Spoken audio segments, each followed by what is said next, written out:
The classic Doom games are some of the greatest first-person shooters of all time, so it's not hard to believe that they would be an influence on other games and spawn sequels. One of those sequels is Doom 64. Despite being more of the same with a new coat of paint, it does have its moments. Developed by id Software and published by Activision, Doom 3 was released for PC in August 2004 and Xbox in April 2005. It is considered to be a reboot of the series. That's what the internet says anyway. The expansion Resurrection of Evil was developed by Nerve Software and released for PC in April 2005 and Xbox in October of that same year. Then came the BFG Edition in October 2012, which released for PC and consoles. The BFG Edition is Doom 3, its expansion, a brand new campaign called The Lost Mission, and the first two Doom games all combined into one package. Doom 2 even comes with the No Rest for the Living expansion originally released on Xbox Live Arcade. The BFG Edition was designed to run on modern systems and includes several changes. For this review I played Doom 3 and Resurrection of Evil using the Doom 3 source port, which contains numerous bug fixes, supports EAX-like sound effects on all operating systems, and includes better support for widescreen resolutions, among other things. I also played through the BFG Edition, and I teamed up with Jeremy in Doom 3's co-op campaign, only available in the original Xbox version.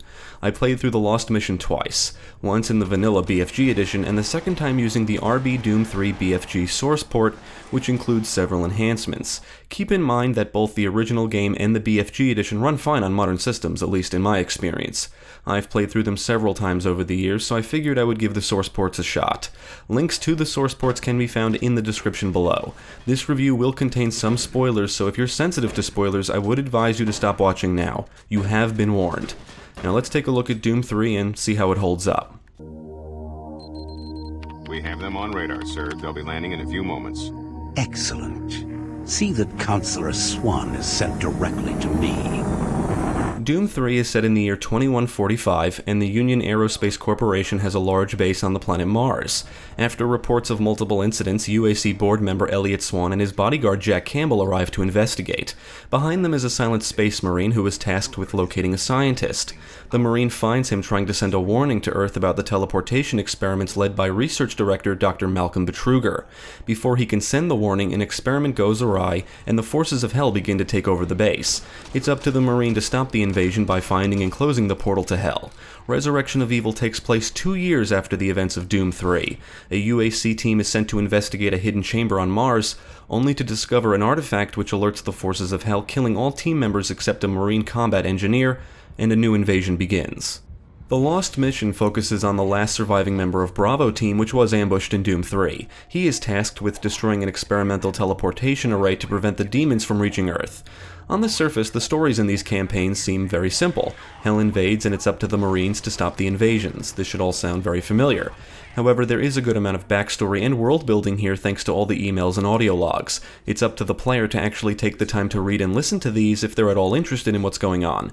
I can't say the stories or any of the context is surprising, it's basically what you would expect, but it's all fleshed out rather well. The story in Doom 3 is easily the best, followed by Resurrection, and the story in The Lost Mission is by far the weakest. The voice acting for the audio logs is quite good, the performances do sound believable. NPCs will communicate with the Marines through their radios, video uplinks, and the campaigns don't contain many cutscenes.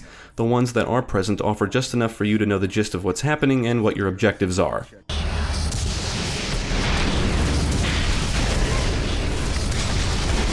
Each Marine can perform the same basic functions. They can run around, acquire and hold all of the weapons, punch with their fists, crouch and jump. Sprinting does drain stamina unless you're in hell, and the adrenaline pickup will let you sprint without draining stamina for a limited time. In Doom 3 you'll come across the Berserker pickup every now and then, which makes you invulnerable to enemy attacks. It enhances your melee attacks and increases your movement speed, all for a limited time. The Marines in Doom 3 and Resurrection can whip out a flashlight to see in dark areas, but they can't have a weapon out at the same time. You cannot shoot and use the flashlight simultaneously. When shooting, you have to rely on muzzle flashes to see. The flashlight not only increases visibility, but it can also be used to beat enemies to death. But why do that when you can blow them away with a decent array of firepower? The BFG Edition has the Marines equipped with shoulder-mounted flashlights that run on what I assume are batteries, so they can illuminate dark areas and still shoot shit. The batteries do recharge quickly when the light is not in use.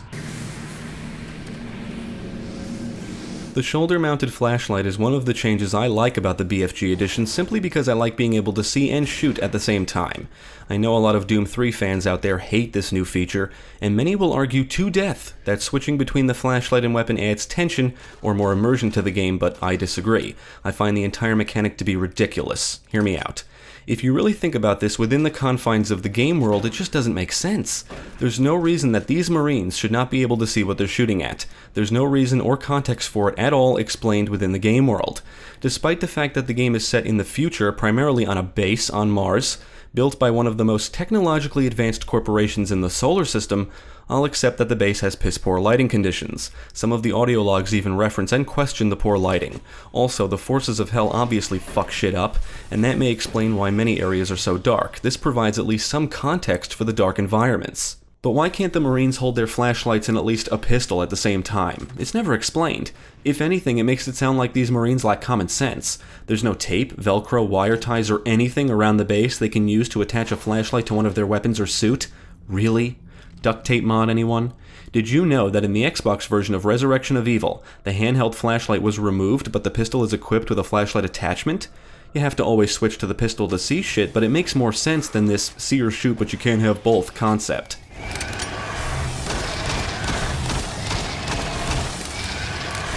Switching between the flashlight and weapon is just a mechanic that we are supposed to accept as game design because nobody can come up with a logical explanation for this to make sense in the game world.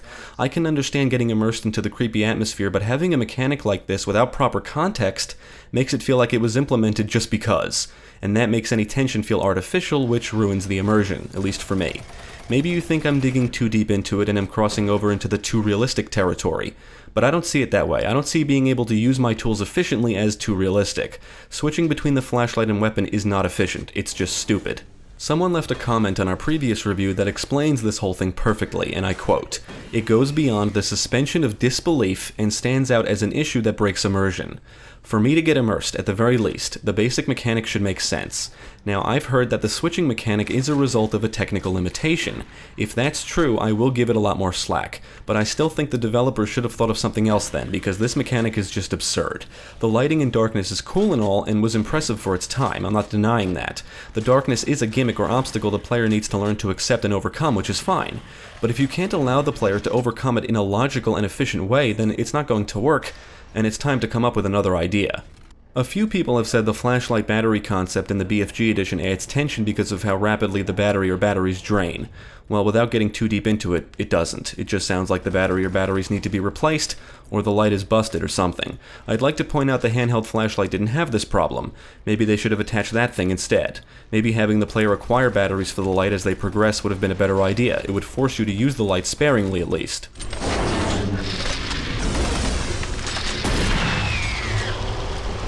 As you progress through the campaigns, you'll acquire numerous weapons, and most of them should be familiar. The chainsaw, pistol, shotgun, chain gun, rocket launcher, plasma gun, and BFG 9000 are all here. You can blow enemies away with a machine gun, and grenades can be helpful when you're outnumbered. Resurrection of Evil adds in the double-barreled shotgun, which can blow away most enemies with ease. The only downside is the time it takes to reload. It leaves you vulnerable to attack, which can suck if you're surrounded. At a certain point in Doom 3, you'll acquire the Soul Cube, which is a deadly weapon or artifact that needs to be charged up by killing enemies. Once you've killed enough enemies, you can unleash the cube to instantly kill a foe and steal its health.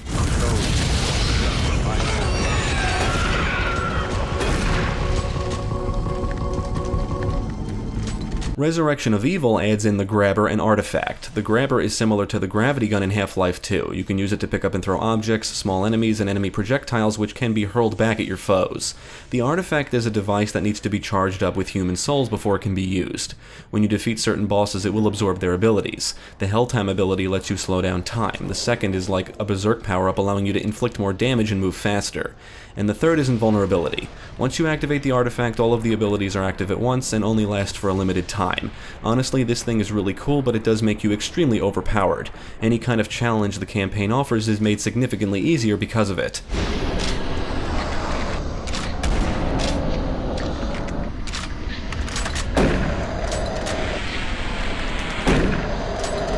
Doom 3 is a dark game by design. It's supposed to be an action horror game. Monster closets are everywhere, enemies will frequently spawn behind you, around almost every corner is something ready to kill you, and the attempts to jump scare the player don't stop even though they become predictable pretty early on. The classic Doom games had all of this as well, except maybe the jump scares, but the action was solid.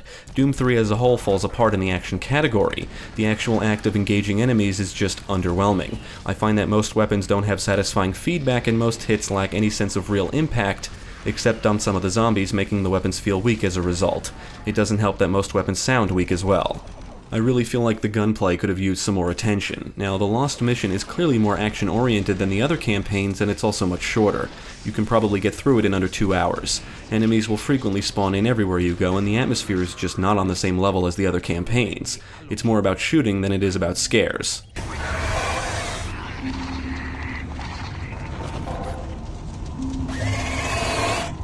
Foes like Imps, Revenants, Mancubus, Lost Souls, Hell Knights, Pinky Demons, and Cacodemons all make a return in these campaigns and behave basically the same as they did in the original games. Their appearances have been updated to match the creepy tone and atmosphere of the game. I don't particularly care for the flying undead head look of the Lost Soul. Resurrection of Evil adds Forgotten Ones, which are basically Lost Souls except they resemble their classic appearance, which I think looks much cooler. The Pinky Demon is easily the most underwhelming enemy in the game. It looks very different and much creepier than its classic counterpart, and is a perfect example of a foe that is all bark and no bite.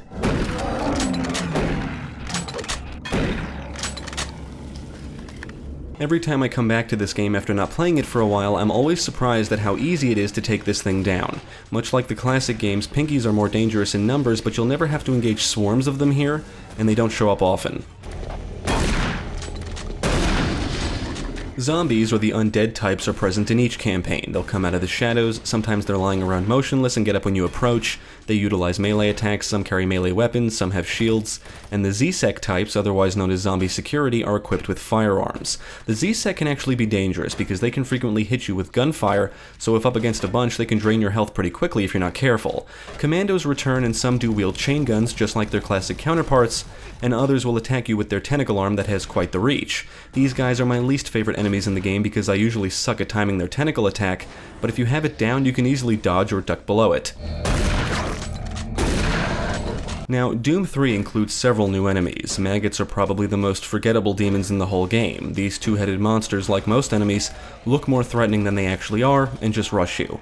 The creepy humanoid infant-like enemies known as cherubs, and the trites and ticks, or spiders as I call them, are annoying little types that usually arrive in numbers and can swarm you. They go down easily, and the chainsaw is pretty good against them. Then there's the Wraith. It can slash away at you, but what makes it different is that it can teleport. These guys are my favorite because they're just silly. They seem to teleport just for the sake of teleporting. There's no strategy to it or anything. I did some research and the internet tells me they're supposed to teleport to wherever you're not looking. Well, that doesn't seem to work, in my experience. Maybe it's just the way I play, I don't know. More often than not, they would appear in front of me, then teleport away and reappear in front of me again, but maybe in a different spot off to the side.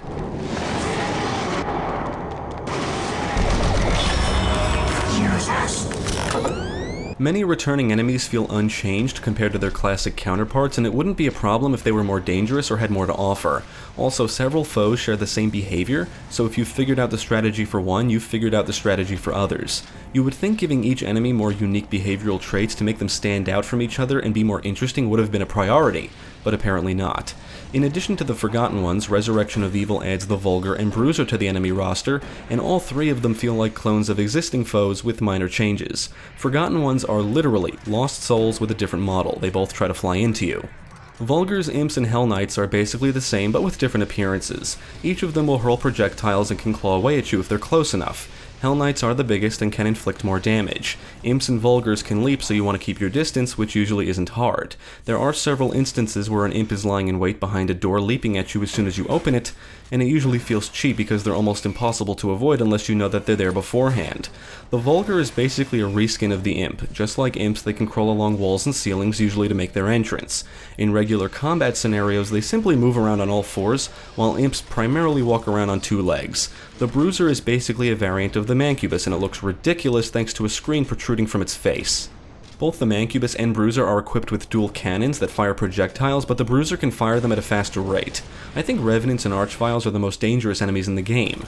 Revenants fire homing missiles just like they did in Doom 2, and while they're not really hard to avoid, it's easy to not realize the missiles are coming for you if you're distracted by other enemies. Archvile no longer utilizes a hit scan attack, however it can summon enemies and unleash a fire attack that travels along the ground.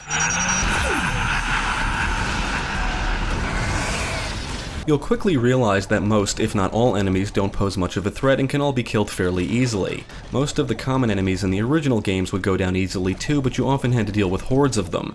In these campaigns, you'll engage multiple enemies frequently, but nothing like the mobs in the classics, so what you're left with is battles against one or a handful of enemies that can be easily dispatched, and the only thing you need to watch out for is enemies spawning in behind you. When you do have to engage a group, they usually don't all appear at once. You kill one or two and then more spawn in. Now, you can be immediately surrounded by zombies, but I never once walked into a room or area and had to deal with multiple imps, revenants, a few zombies, maybe a cacodemon or two, and a mancubus all at the same time. There's nothing like that here, and the environments aren't really designed for those types of combat scenarios. This isn't like the classics. Instead, Doom 3 tries very hard to scare the player, and for that to be successful, the enemies need to be terrifying and, more importantly, dangerous. But they're not. They look the part, but they don't act the part. You can hear enemies spawning in, and it's very easy to locate and approach the spawn points and blow them away just as they arrive. Resurrection will throw more enemies and tougher types at you as you progress, but the artifact abilities reduce much of the challenge that comes with the tougher encounters.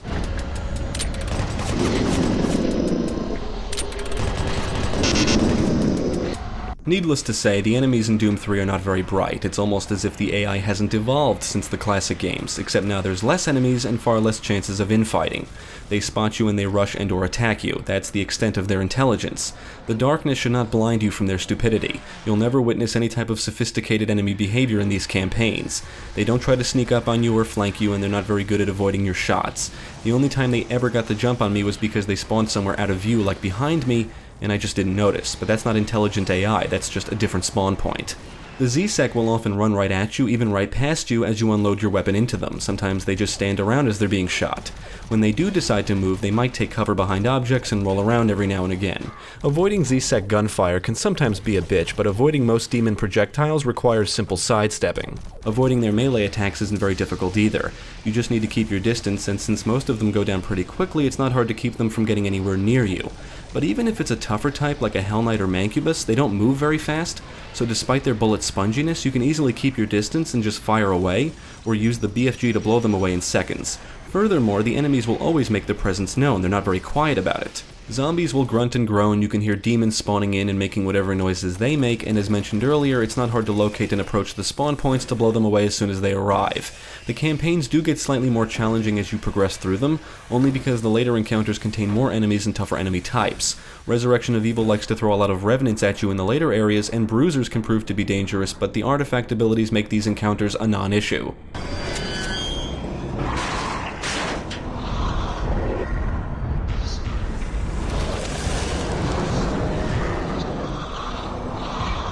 Now, both Doom 3 and Resurrection include several bosses, and I didn't find any of them to be particularly difficult. I found the Guardian and Sabo, I think that's how you say it? I don't know, the Guardian and this guy, in Doom 3, to be somewhat enjoyable, and Maledict, the final boss in Resurrection, is easily the most challenging, but its attack patterns are easy to memorize. The BFG Edition actually makes this battle easier for some reason. Cyberdemon, my favorite boss/enemy in the classic games, makes an appearance as the final boss of Doom 3, and it has to be the worst and most underwhelming boss battle in the entire game.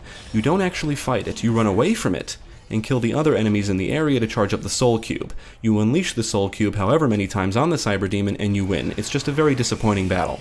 The co-op portion of the Xbox version rectifies this by making it an actual fight. You get to shoot it until it dies, and it's a lot more enjoyable. The co-op campaign also modifies the Guardian fight to the same style. The Guardian makes an appearance as the final boss of the Lost Mission, and this too is a shoot it until it dies battle. Warning, automated turret guns online. Doom 3 is more about hell coming to you than you going to hell. You do spend some time there in all 3 campaigns, but they're not very long trips, which is a shame because hell contains the most interesting areas. Most of the time you're in facilities on Mars. No matter which campaign you're playing through, there is very little environmental diversity, and everywhere you go basically looks the same. You will have to traverse across the Mars surface several times where you will slowly lose oxygen, which can be replenished from the air canisters scattered around. In Resurrection, you'll traverse through the waste tunnels where you need to acquire the Enviro tanks to stay alive. In the BFG Edition, the tanks were removed, allowing you to navigate through the tunnels at your own leisure. It doesn't bother me personally, but I don't understand why it was changed. It's not like this area was hard to get through. Now, when you do end up in hell, it's a wonderful change of scenery. Walls move, there's demonic imagery everywhere, fire and brimstone type stuff, it's pretty cool. But your trips always feel too short. The base, or Mars City, is full of similar looking rooms and corridors, wires everywhere, pipes, and numerous terminals to interact with. The Xbox version of the game contains more simplified environments, so it runs better on the console, and the co-op portion of the game skips entire areas, resulting in a much shorter campaign. Scattered throughout the environments are medkits and health stations which replenish your health, security armor and armor shards which grant you extra protection, and ammo and weapons which are also dropped by the ZSEC enemies. All of the Marines are equipped with PDAs that store information. As you progress through the environments in each campaign, you'll find video discs and more PDAs, and their information is downloaded onto yours. The PDAs are from the individuals who worked at Mars City in some capacity, and you can read through their emails and listen to any audio logs they recorded, which is how most of the plot is conveyed. The emails and logs are also how you acquire codes to gain access to certain areas, lockers, and cabinets, which usually house goodies like health, armor, ammo, and sometimes even weapons. In all 3 campaigns, you'll ride elevators, use teleporters, crouch through tight spaces, and each one is pretty linear in terms of level design. These aren't maze-like environments, but there are a lot of rooms and areas off the beaten paths, which usually contain items. Because all of the environments in the base look similar, it can be easy to get turned around and confused. You'll know you're actually lost if there's no enemies to shoot. Enemies are an indication that you're going the right way. There will be some backtracking here and there, and you'll need to find PDAs that update your security clearance so you can access new areas. Sometimes you need to find specific items like keycards or interact with something, and in classic Doom fashion, that will often result in enemies spawning in. There is some very basic what I'll call puzzles in each campaign. You'll have to transfer toxic waste barrels to an incinerator in Doom 3. In the beginning of Resurrection of Evil, you'll have to utilize the artifact's hell time ability to get through a few hazardous areas, which are clearly only present to show you how the mechanic works, and in the Lost Mission, one area has you using the grabber to power a conduit. Honestly, these all just feel unnecessary and kind of mess with the pacing. Most of the time you're just running and gunning. Every now and then you'll come across sentry bots that will travel a certain distance with you and attack enemies along the way. They can help you save ammo, but they can also be destroyed if they take enough damage. Explosive barrels are everywhere, you can fall off some ledges, you'll want to avoid the lava in some of the hell areas, certain mechanisms can kill you, and most of these hazards are easily avoidable.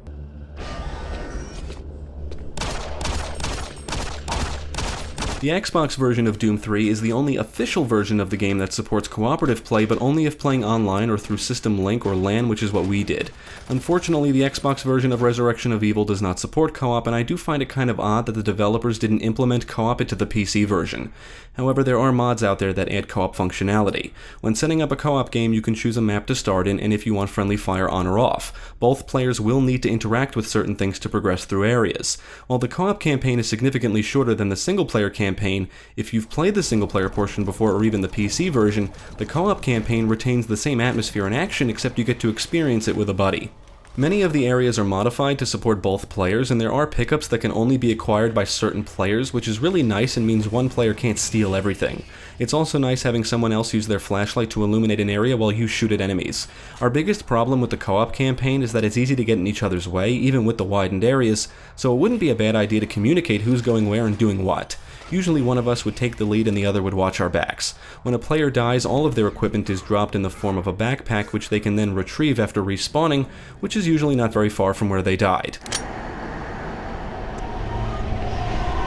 The BFG Edition is convenient, to say the least. It contains all 3 campaigns in one package, along with the Ultimate Doom, Doom 2, and its expansion No Rest for the Living. It's not really a bad package, but there are numerous reasons you may not like the BFG Edition. A lot of people rip it apart, and even I question some of the changes, but overall I don't despise it like many others do. As much as I welcome the more convenient shoulder-mounted flashlight, removing the handheld one seemed unnecessary. It would have been better if the game allowed you to enable one or the other. One of my least favorite changes has gotta be making the cutscenes unskippable. Why? Why did they do this? One of the worst changes is the removal of some encounters. There is an entire hell segment in Resurrection that was cut out. Now apparently the engine was updated, this version is certainly brighter than the original, and the developers added some new visual effects. One neat change is that the interface for the PDA is in a proper widescreen resolution. Now some say Doom 3 should have included less ammo pickups. Well, the BFG Edition adds more. It seems unnecessary because if you listen to the audio logs and read the emails to acquire the codes, scrounging for ammo should not be a thing unless you're a terrible shot and miss everything all the time. Furthermore, the maximum ammo capacity for the weapons has been increased. Regardless, I don't understand those that argue more ammo ruins the experience, because I don't know what game they played, but there's more than enough ammo lying around in the original. I've never played the game on Recruit, which is the easiest difficulty, but apparently in the BFG edition, from what I've researched, you'll find more health, armor, and ammo when playing on this difficulty. Ultimately, the developers made the BFG edition easier for reasons which are not clear. It's odd because the game was never that hard to begin with unless you play on the Nightmare difficulty, which needs to be unlocked first.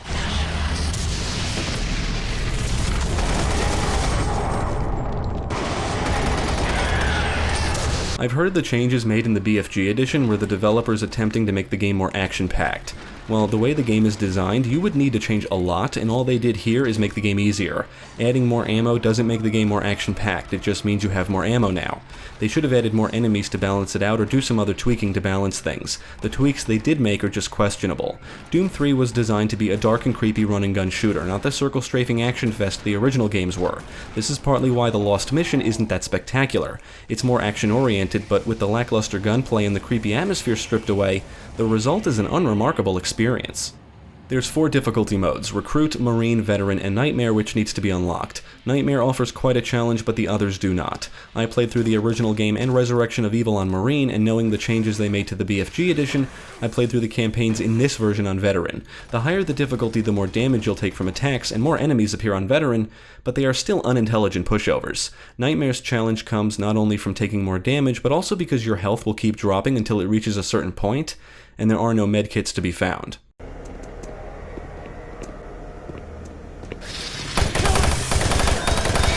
Doom 3 was an excellent looking game for its time. It looks a bit dated now, but the lighting can still be impressive, and I always thought all of the interactive terminals were pretty neat.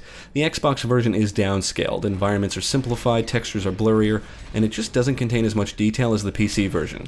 Looking at the original PC version and BFG edition from a modern perspective, the game still doesn't look too bad, but its age does shine through. Character models look plastic, many of the human NPCs you encounter share the same character model, and the BFG edition doesn't really do much to make things look significantly better, but there are some minor enhancements. Light from the flashlight can cast shadows, you can turn on motion blur, which I found adds nothing special to the experience, and you can play the game in 3D. I was quite impressed with the Doom 3 source port, mainly because it doesn't require much tweaking and it runs great for the most part. It did crash on me once. It contains many bug fixes, supports 64-bit systems, and I really like that it lets you play the original game in widescreen with a proper widescreen HUD. No more oval crosshair. The RB Doom 3 BFG source port for the BFG edition certainly makes the game look much better, thanks to its soft shadow mapping and some other effects. The source port gives you new anti-aliasing options, there's a dev menu where you can select a map to play from any of the campaigns, and it supports true HDR lighting. While it does make the game look better, it also makes it brighter, which can be good or bad depending on how you look at it. Please keep in mind that you don't need to use the source ports. I would like to give a shout out to Classic RB Doom 3 BFG, which is a variant of RB Doom 3 BFG that focuses on enhancing the classic games that come with the BFG edition. You might want to check that out if you're only interested in the classics. Scary or not, Doom has always been about blowing away the forces of hell with awesome firepower, and one of Doom 3's biggest issues is the gunplay. The lackluster weapon feedback and the lack of any sense of real impact from shots are the problems.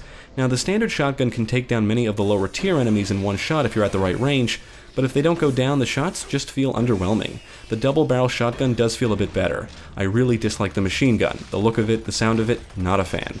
I think the most satisfying weapons are the chain gun and BFG. The lack of impact and reactions to shots is more of an issue with the demons than the zombies.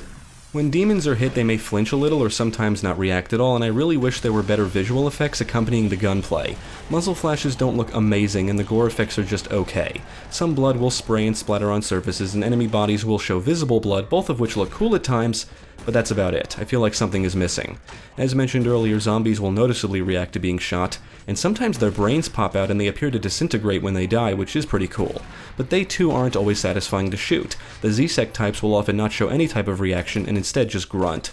Another problem is dead demons will burn away, so you can't even admire the aftermath of your carnage. I assume the bodies disappearing was an effort to maintain solid performance, but I really wish there was an option to keep them visible. Luckily, mods can enable dead bodies to remain.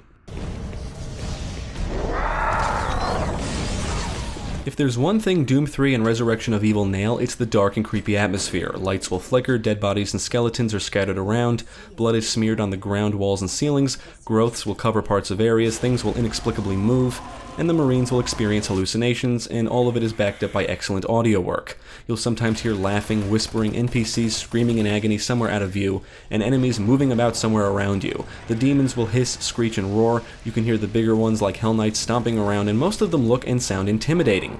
It's just a shame it's all flash and no substance. You don't really have to worry about anything.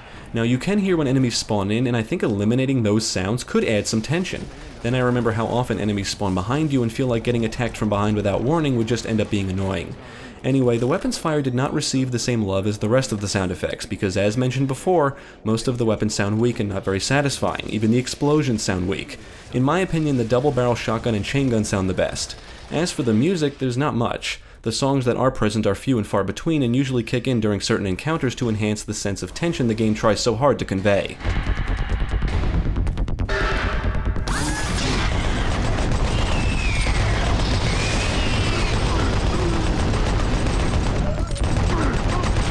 On the technical side, the Doom 3 source port crashed on me once and the frame rate dipped a few times. Other than that, I have no complaints. It was nice not having to tweak any files or enter any commands to run the game in a widescreen resolution, and I played through the campaigns without any visual enhancements other than whatever the source port provided. When I first played the BFG Edition when it came out, there was a bug with the elevator in Delta Labs Sector 1, and it could be game-breaking if you didn't have any backup saves. The elevator wouldn't open, rendering you unable to progress. The bug only happened if you activated the elevator before you were supposed to. I've heard it's been patched, but I'm still nervous in that area because of that experience. Luckily, I didn't encounter any issues with my BFG Edition playthrough this time around. During my time with the RB Doom 3 BFG source port, I did notice pink lava when I was traversing through hell, and well, that didn't look right. Maybe I needed to tweak something or change a setting, not sure. Now, the Xbox version suffers from frequent frame rate dips, but we didn't encounter any major bugs.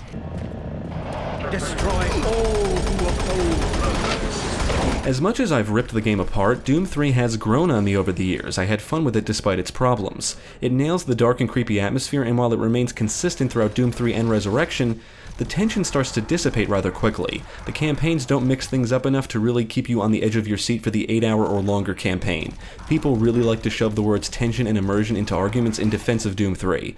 Now, maybe it's just me, but being dark and atmospheric doesn't automatically make the game tense, immersive, or terrifying. It's just dark and atmospheric. That's it. Being dark, atmospheric, and not knowing what to expect or actually having something to fear would make it tense. And I'm just going to outright say it, not being able to see anything does not immediately make the gameplay tense. Darkness is the whole gimmick here, and that's what people are really defending when this flashlight madness comes up. There are certainly reasons to dislike the BFG Edition, but for me, increased visibility is not one of them. It's really not that bad, because in reality, it's the same game, except now you can actually see what you're doing, because there's no reason you shouldn't be able to. The character's inability to see and engage enemies simultaneously in the original game is unexplained and just doesn't make sense. Now, the creepiness is just that, creepy. It could enhance the fear if there was actually something to fear, but there isn't. The gameplay ruins any sense of fear the creepy atmosphere instills. Let's recap. You know enemies are around, you can hear them, you know they're pushovers, and you know they're not very bright. You just might not be able to see them easily because of all the darkness. I don't know about you, but I'm not sure what I'm supposed to be afraid of, and that's the whole problem. There's no real danger to worry about. Playing on Nightmare may be a different story, but on most difficulties, the danger is minimal.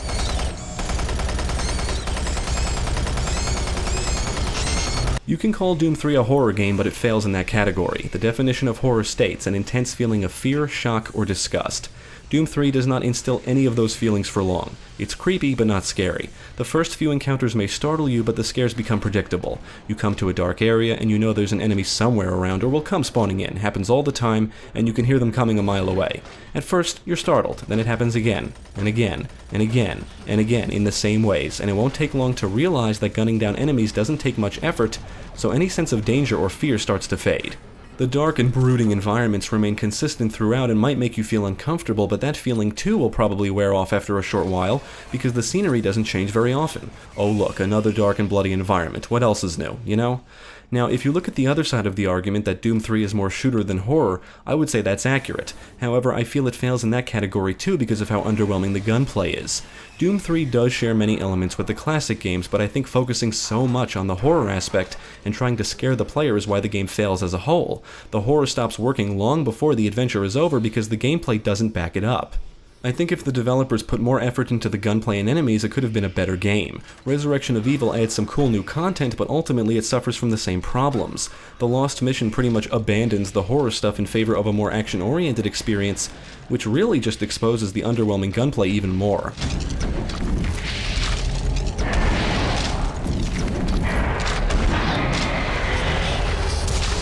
Believe it or not, I would recommend Doom 3 to fans of action games, only because you can get these for pretty cheap, and there are plenty of quality mods out there for the original, many of which have rectified the game's issues. To be clear, I don't hate the game, but I just don't think it's the masterpiece some people make it out to be. If you just want to shoot demons and the undead, Doom 3 has you covered.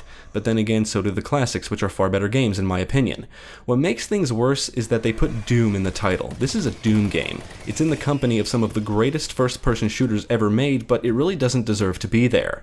Doom 3 can be an enjoyable game, but it's not a good Doom game. It's not the horrifying experience it aims to be, but that's not why it's a bad Doom game. It's a bad Doom game because it's an average shooter. It was an average shooter even back when it released. It just showcased impressive technology for the time. Doom 3 is basically a simple run-and-gun shooter shrouded in darkness.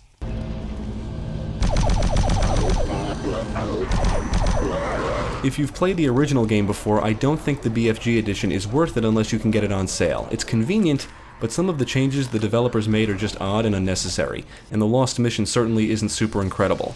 However, the BFG Edition is one way to acquire no rest for the living for Doom 2. If you've never played the game at all, I would say play the original first, and if you enjoy it, then check out the BFG Edition if you're at all interested in seeing the changes. I would only recommend the Xbox version if you want to play through a condensed version of the Doom 3 campaign with a buddy. Other than that, it's inferior to its PC counterpart, and there are mods out there that add co-op functionality. It should be noted that there is a multiplayer component in each version of the game, but I didn't get the chance to try them out. In the end, Doom 3 may not be as legendary as its predecessors, but it can make for a fun time if you're into atmospheric games.